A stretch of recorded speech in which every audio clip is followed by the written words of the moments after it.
नमो भगवते नरसिंहाय। आप सबको एक बार पुनः हरिओम। मैं पंडित नारायण भट्ट एक बार पुनः फ्रेंड्स वर्ल्ड टीवी के माध्यम से आपके साथ जुड़ा हुआ हूँ। सज्जनों, एक बार पुनः हम लोग त्योहारों की इस लिस्ट में जो होली है, जो कि हमारा एक बहुत ही महत्वपूर्ण त्यौहार है, जो कि मार्च के महीने में लगभग आता है, उसके विषय में थोड़ी सी जानकारी आपके साथ शेयर करना चाहता हूं। 4 मुख्य त्योहारों में से होली एक है। होली, रक्षाबंधन, आपका नवरात्रि और दिवाली। ये 4 मुख्य में से मुख्य लिए जाएं तो उसमें भी होली एकदम मुख्य त्यौहार है। ये जानना चाहिए कि ये होली का त्यौहार कब, कैसे, कहाँ प्रारंभ हुआ, क्योंकि इतिहास की जड़ों में इसकी गहराई है। थोड़ी बहुत जानकारी हमें होनी चाहिए। 4 युग हैं, सतयुग, त्रेता, द्वापर और कली। हम लोग कलिकाल में हैं इस वक्त, और इसकी जड़ें सतयुग तक है। तो सतयुग में एक घटना घटी कि महाराज कश्यप और दिति की 2 संतानें हुई जो कि श्रापित थी। सब जानते हैं, जय और विजय ये भगवान के द्वारपाल थे। सनकादि ऋषि आए, उनका अपमान किया इन्होंने और श्राप दे दिया कि राक्षस बनोगे। तो वही जय और विजय राक्षस के फॉर्म में, रूप में, ये हिरण्याक्ष और हिरण्यकशिपु नाम से 2 भाई के रूप में पैदा हुए।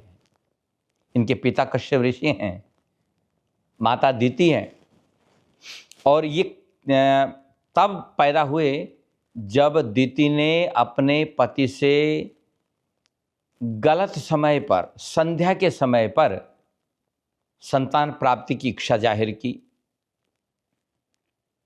और उस वक्त गर्भाधान होने के कारण ये राक्षस हुए। आप सब जानते हैं, हर चीज मुहूर्त में करना चाहिए। कभी मुहूर्त विज्ञान पर हम लोग चर्चा करेंगे, लेकिन इतना जानिए कि ये शापित जय और विजय यहाँ 2 भाई के रूप में आते हैं। और हिरण्याक्ष ने पृथ्वी का ही अपहरण कर लिया। आप जानते हैं, जब ब्रह्मा जी से बोला गया कि आप सृष्टि करें, तो ब्रह्मा जी ने कहा पृथ्वी नहीं है तो सृष्टि कहाँ होगी। तब भगवान नारायण ने वराह का रूप धारण किया। वराह की नाक में वो यंत्र है कि दूर दूर की सुगंध को सूंघ लिया करता है, और पृथ्वी में होता है गंध। और पृथ्वी कहाँ है, अथाह जल सागर में पृथ्वी कहाँ है, इसका पता कैसे लगेगा? गंध से। तब वो वराह बने हैं। ये सब साइंटिफिक है। और जब पता चला पृथ्वी जल के किस कोने में छुपा के रखी है, वहीं पहुंच गए वराह भगवान, और इस दैत्य के साथ में युद्ध हुआ, इसको परास्त किया, इसको परलोक भेजा, इसकी मुक्ति की, और उसके बाद पृथ्वी को ला करके व्यवस्थित किया। और इस बात से ये हिरण्यकशिपु जो है ना, ये बहुत चिढ़ गया भगवान विष्णु से। इसने तपस्या की। बिना तप के कुछ नहीं मिलता है। देखो, संसार में जिसको जो कुछ भी मिला है ना, तप के कारण ही मिला है। राक्षसों को भी कुछ मिला है तो तप के कारण ही मिला है। तप किया इसने, ऐसा तप किया, ऐसा तप किया कि ब्रह्मदेव को आना पड़ा। ब्रह्मदेव ने पूछा, भाई क्या चाहिए, क्यों तप कर रहे हो? उसने कहा कि मैं अमर होना चाहता हूँ, मरना नहीं चाहता। ब्रह्मदेव ने कहा जो पैदा हुआ है उसको मरना ही होता है, कुछ और मांगिए। तब इसने पूरी लिस्ट बनाई है कि जल में न मरूं, थल में न मरूं, आकाश में न मरूं, पृथ्वी में न मरूं, ऊपर नहीं, नीचे नहीं, हैं, जितना सोच सकता था, भीतर नहीं, बाहर नहीं, मनुष्य नहीं, पशु से नहीं, किसी से मेरी मृत्यु न हो, मैंने पूरी लिस्ट ब्रह्मा जी को पकड़ा दी। ब्रह्मा जी ने साइन कर दिया, ठीक है, इनमें से किसी से मृत्यु नहीं होगी, और अपने आप को अमर मानने लगा। जब ये तप करने गया हुआ था, उस वक्त इसकी पत्नी जो कयाधु थी, वो प्रहलाद से गर्भवती थी, और नारद जी के आश्रम में निवास किया इन्होंने। तो वहाँ का पूजा पाठ, सत्संग, भगवत चर्चा के जो संस्कार थे प्रहलाद के हृदय में हृदयंगम हो गए, संस्कार बन करके बैठ गए।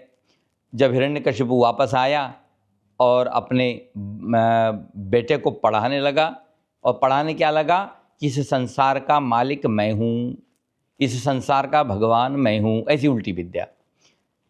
तो प्रहलाद जी ने कहा कि पिताजी आप सही नहीं हैं, आप गलत हैं, संसार का मालिक तो परमात्मा है, भगवान है, विष्णु है।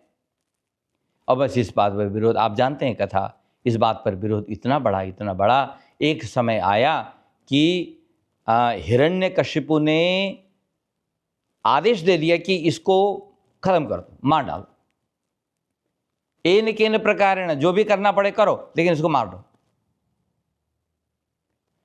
लेकिन मारने वाला और बचाने वाला, जिसका रक्षक स्वयं भगवान हो, उसको कौन मार सकता है? मारने वाले की क्या मजाल है कि वो बचाने वाले परमात्मा के रहते मार सके। बड़ा प्रयास किया, आप जानते हैं क्या यातनाएं दी हैं।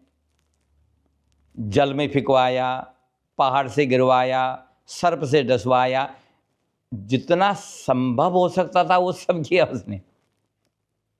निराश और हताश हो गया, नहीं मार पाया।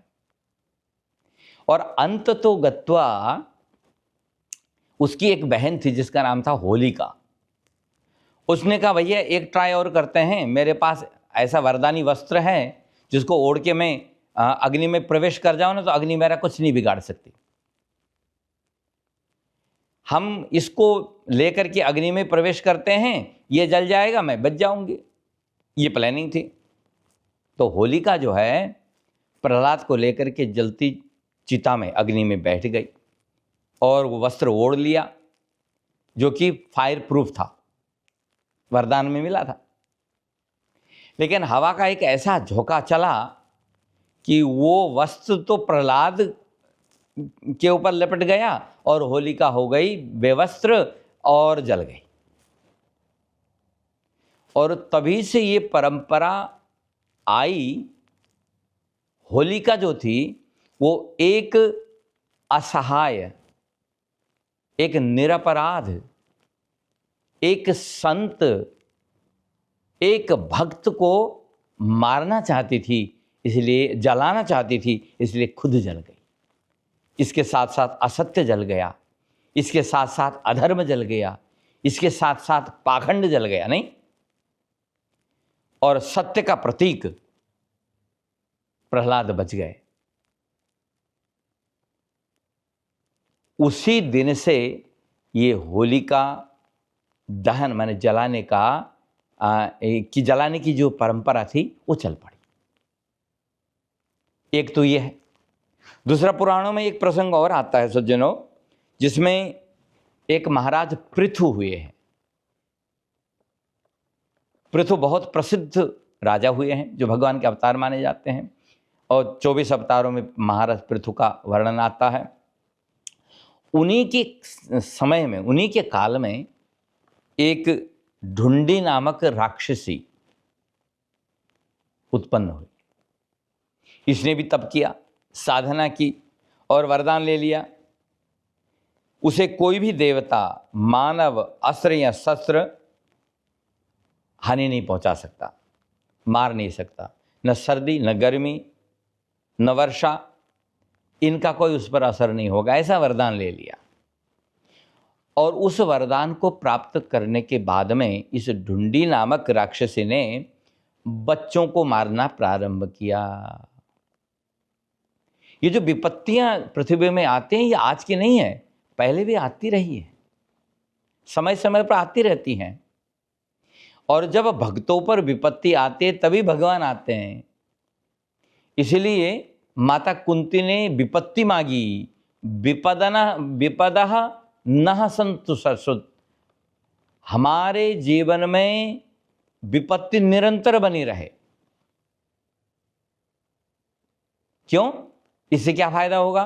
बोला इससे फायदा होगा कि जैसे ही भक्तों पर विपत्ति आएगी तो भगवान गोविंद प्रकट हो जाएंगे, भगवान गोविंद आएंगे और लीला करेंगे तो भक्तों को आनंद देंगे। परित्राणाय साधूनाम विनाशाय च दुष्कृताम, जो आपने कहा है कि मैं भक्तों की रक्षा करूंगा और दुष्टों का संहार करूंगा, तो वो होगा। तो इसलिए जब भक्त के जीवन में कष्ट आता है तो भगवान प्रकट होते हैं। तो प्रहलाद को बचाने के लिए भगवान नृसिंह बन के आए, आप जानते हैं। और नृसिंह माने आधा सिंह आधा मनुष्य। और जब हिरण्यकशिपु को ने लिस्ट में चेक किया तो वो तो वरदान में शामिल था ही नहीं। या तो नर से नहीं मरना था या सिंह से नहीं मरना था, लेकिन ये तो नर भी है सिंह भी है। अस्त्र शस्त्र से नहीं मरना था तो नाखूनों से मारा भगवान, नाखून लिस्ट में नहीं थे। तो हम कितना ही काल से बचने की कोशिश करें, लेकिन काल के पास भी अपना हथियार होता है, अस्त्र शस्त्र होता है, कोई बच नहीं सकता है। इसी तरह से ढूंढी नाम की राक्षसी जब बच्चों को मारती थी तो उस वक्त के राजा को चिंता हुई। वह ऋषियों के पास गया, ब्राह्मणों के पास गया, उसने कहा इसका कोई तो उपाय होगा, इससे छुटकारा पाने का कोई तरीका तो होगा, आप लोग ज्ञानी विद्वान हैं, जरा पता लगाइए। तब ज्ञानियों ने कहा, ब्राह्मणों ने कहा कि महाराज ऐसा करें कि ये आक्रमण करती है पूर्णमासी की रात्रि को, तो ये जो आने वाली फाल्गुन मास की पूर्णिमासी की रात्रि है, शाम का वक्त है, उस वक्त हम बच्चों के हाथ में मसाल दे देते हैं और जैसे ही इस ढूंढी का आएगी और प्रहार करेगी, उस पर सारे बच्चे मिलकर के अपने मसाल का प्रयोग करेंगे और उस मसालों में ये जलने जब लगेगी तो उसके चारों तरफ परिक्रमा करके जोर जोर से आवाज़ करेंगे, शोर शराबा करेंगे, जय जयकार करेंगे, प्रदक्षिणा करेंगे, तो उस शोर शराबे के कारण ये ढूंढिका नाम की राक्षसी मर जाए। इसीलिए आपने देखा होगा जब होलिका जलाते हैं ना, तो होलिका जलाने के बाद उसकी चारों तरफ परिक्रमा करते हैं, घूमते हैं। तो ये परंपरा वहाँ से है, ताकि ये राक्षसी बाहर न निकल पाए और यहीं जल मर जाए, ताकि आगे से अबोध, निरीह, असहाय, निर्दोष बालों की हत्या न हो सके, निरपराध को दंड न मिल सके। इसीलिए उस दिन से भी ये परंपरा प्रारंभ हुई, ऐसा लिखा हुआ है। तो आप जानते हैं होली का जब पर्व आता है तो पहले होली जलाई जाती है, होली जलाने के दूसरे दिन फिर खेली जाती है। खेलने का मतलब यही है कि जो राख जल गई है उसका टीका करना होता है और उसका टीका सबको लगाना होता है। अभी हम लोगों का ये जो त्यौहार है, रंग का त्यौहार हो गया, कलर का त्यौहार हो गया है। हम लोगों को भिन्न भिन्न प्रकार के रंग लगाते हैं, कलर लगाते हैं, जिसके पीछे खुशी बताते हैं। यहाँ लिखा है कि होली का त्यौहार बुराई पर अच्छाई की जीत का त्यौहार है, असत्य पर सत्य की और अधर्म पर धर्म की, नास्तिकता पर आस्तिकता की विजय की ये घोषणा। होली के दिन कोई अपनी जात, धर्म ये सब भूल करके केवल मस्त रहता है और होली के रंग को आत्मसात करता है। होली से दुश्मन भी दोस्त बन जाते हैं, ऐसा लिखा है। सनातन धर्म में ये सब परंपराएं चालू की हैं ताकि वैमनस्य हो, मनमुटाव हो गया हो, दुश्मनी हो गई हो, तो एक दिन होता है जिस दिन आप एक दूसरे को सॉरी कह करके, रंग लगा के, मीठा खिला करके गले मिल सकते हैं सज्जनों।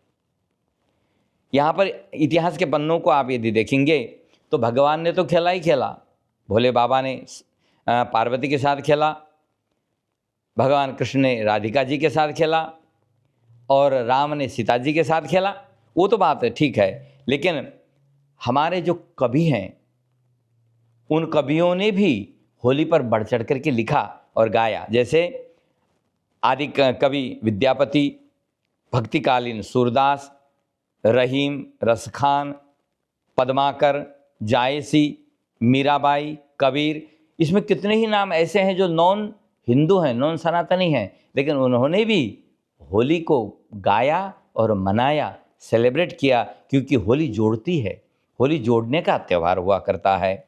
जैसे सूफी संत हज़रत निजामुद्दीन औलिया, अमीर खुसरो, बहादुर शाह जफ़र, ये जो है सनातन धर्म को मानने वाले लोग नहीं थे, लेकिन फिर भी होली को मानते थे। तो होली एक तरह से सनातन धर्म की बाउंड्री से भी बियॉन्ड जा कर के लोगों को गले मिलाती है, समाज में सौहार्द उत्पन्न करती है। ये होली का बहुत सुंदर मैसेज आप और हम सब के लिए है। तो दो बड़ी सुंदर लाइन कहीं लिखी थी और मुझे अच्छी लगी, तो मैं आपके लिए भी ये बोल दूं। लाल रंग आपके गालों के लिए, काला रंग आपके बालों के लिए, नीला रंग आपकी आंखों के लिए और पीला रंग आपके हाथों के लिए, गुलाबी रंग आपके सपनों के लिए, गुलाबी सपने देखिए, और सफ़ेद रंग आपके मन के लिए। मन में शांति चाहिए ना, तो सफ़ेद जो है ये शांति का प्रतीक है। और हरा रंग आपके जीवन के लिए, आपका जीवन हरा भरा रहे, खुशियों से भरा रहे, कहते हैं ना हम लोग। और ये जो है फ्रेंड्स वर्ल्ड टीवी, यानी मित्रों की दुनिया की जो टीवी, इसके माध्यम से ये प्रसारण आप देख रहे हैं, सुन रहे हैं। तो होली के इन 7 रंगों के साथ आप सबको होली की अनंत शुभकामनाएं। Happy Holi to all of you. Hari Om.